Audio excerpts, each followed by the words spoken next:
Good morning, everyone. No, good morning, everyone. We bought a quarter of a cow. The price of beef in Australia is, well, we're priced out of the market. It's so expensive. We live on mince and sausages and chicken at the moment. So I did a bit of research and I found a local farm that sells their beasts straight to the general public. So I thought some people out there might be interested in seeing what a quarter of a cow actually looks like, how much meat you get, how much it cost us, and how I packaged it and what it worked out per kilo. So I've got it all it's all frozen. The day we picked it up there was probably 4 big boxes of beef, and I had to come home and vacuum seal it all and freeze it. There was no time to film that day, so I've just pulled it all out of the freezer just quickly to show you what I ended up with. No particular order, but we've got a couple of big bags of beef ribs here. So one of them's 1.7 kilos, the other one's 1.5. I'm already salivating. They'll be slow cooked in some sort of barbecue sauce, I'm sure. Tons of mince. We've already eaten some of this. So there's 8 500 gram. Is it 8? 2, 4, hang on. 2, 4, 6, yeah, 8. So we got 10 500 gram bags of mince out of the quarter of a cow. We got some rib fillets, so there's 6 rib fillets all up. I've packaged these up for our family. We're pretty much feeding 4 adults, you might as well say, 2 grown-up teenage boys and us too. So some of it's for a family of 4 and some of it's for us when we go away camping in packs of 2. Some steaks up here. These came off the T-bone. I guess they sort of are T-bones, but they must be like either end of the T-bone. So there's 8 T-bone steaks there, all up. One of my favourite cuts, rib fillet and T-bone. And they're the very expensive ones.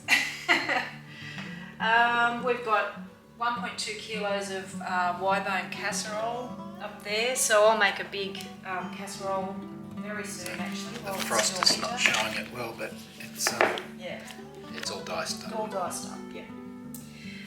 Round steak. Now, we've already eaten 1 packet of the round steak, so there was 4 of those, and the round steak was absolutely delicious, really good flavour, cooked up well, really happy with it. This beef, by the way, comes from, I think they're called belted Galloways. I'll double check that, but I'm pretty sure that's what they're called. They've got the white ring around them. They're almost too pretty to eat. Shush, don't say that. But gee, they're tasty. Also bucco.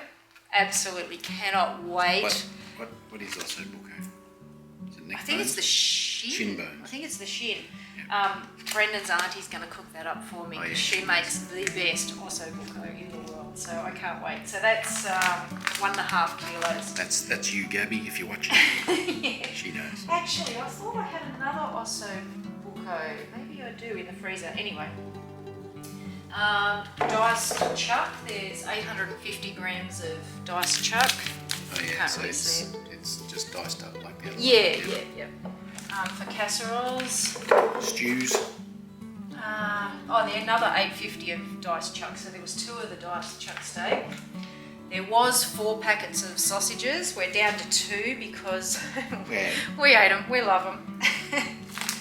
We've got a little blade roast here, so I'll do that one day. Probably roast that up. Some topside steak. What was the steak? It was rump. So there was also some rump steak. There was probably, how many pieces of that? There was 3 big pieces. 3 big pieces of rump, which we ate already. I can report it was lovely. Yeah. And there was these tiny little eye fillet steaks as well that we ate. Yeah. And they were very tender, So very tender. nice. Little bag of soup bones here. So I'm going to make some beef stock out of those one day soon. And an enormous corn silverside, which I asked for a big one. I could have got 2 small ones, but I'm kind of a cook once, eat twice if I can kind of person. So I'll cook a big one up and I'll slice it all up and vacuum seal it so that we've got corned meat for sandwiches and stuff like that. So all of this meat came to, so it was, you may as well say 39 kilos of beef we got off a quarter of a cow.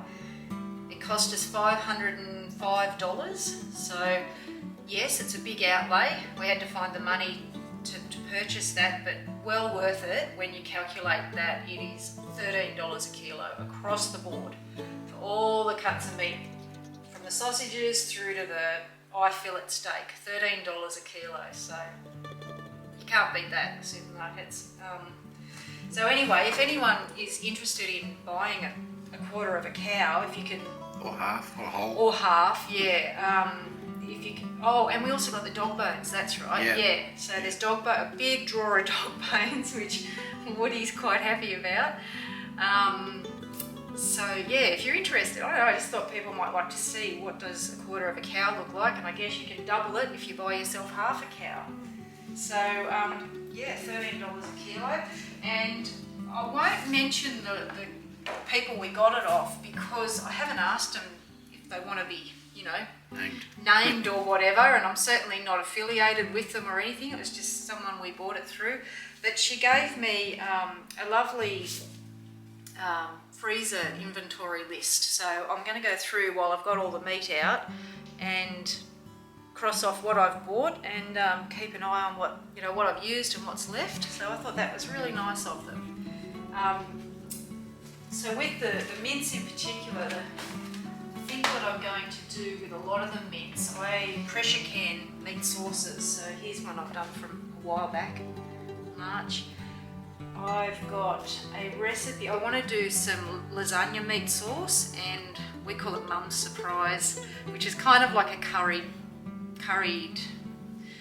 mince sauce, savoury mince kind of sauce. So I think with at least half of the mince I've got there, I'll be making up some more of these for the pantry shelf. What's this one? This is just spag bowl, spaghetti bolognese.